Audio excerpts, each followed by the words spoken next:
ভোলা জেলার দুটি ঘটনা জেলেদেরকে নিয়ে বহুল আলোচিত। একটি ঘটনা হলো ভোলা সদরের দিগুলদি ইউনিয়নের কিছু জেলেরা, যেটা তারা ভারতের জেলখানা আছে। আর আরেকটি ঘটনা লালমন উপজেলার মায়ের দোয়া যে ট্রলার আছে, সেই ট্রলারটি জেলেরা যখন গভীর রাতে মাছ ধরতে যায়, তারপর থেকে আজকে দীর্ঘ 15 দিন হয়ে গেল তারা আর ফেরত আসছে না এবং তাদের মোবাইল ফোন বন্ধ পাওয়া যাচ্ছে। এক্ষেত্রে দুটি ঘটনারই যারা আত্মীয় স্বজন শুভাকাঙ্ক্ষীরা রয়েছেন, তারা মানববন্ধন সহ বিভিন্ন ফেসবুক মিডিয়ায় ইন্টারভিউ দিয়েছেন, পররাষ্ট্র মন্ত্রণালয় সহ সংশ্লিষ্টদের দৃষ্টি আকর্ষণ করেছেন।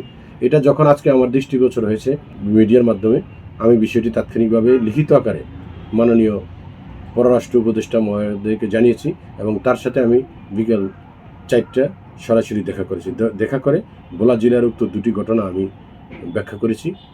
মাননীয় পররাষ্ট্র উপদেষ্টা মহোদয় আমার দরখাস্ত রেখেছেন এবং আশ্বস্ত করেছেন যে যত দ্রুত সম্ভব এই ব্যাপারে পার্শ্ববর্তী যে রাষ্ট্র রয়েছে সেখানে এবং যে প্রয়োজনীয় ব্যবস্থাগুলো গ্রহণ করা দরকার ওনার আওতায় আছে সেটা তো উনি গ্রহণ করবেন। তা আমি মনে করি যাদের যে পরিবার রয়েছে দুটি ঘটনার জেলেদের, তাদেরকে আমি আশ্বস্ত করব। মাননীয় পররাষ্ট্র উপদেষ্টা মহোদয় আশ্বস্ত করেছেন দ্রুত সময়ে উনি আইনি ব্যবস্থা গ্রহণ করবেন। এর পাশাপাশি যারা জেলে রয়েছে তাদের ব্যাপারেও আমরা যোগাযোগ করছি, তাদেরকে আইনি সহায়তা দিয়ে যাতে এলাকায় দেশে ফিরিয়ে না যায় আমরা ব্যবস্থা গ্রহণ করব।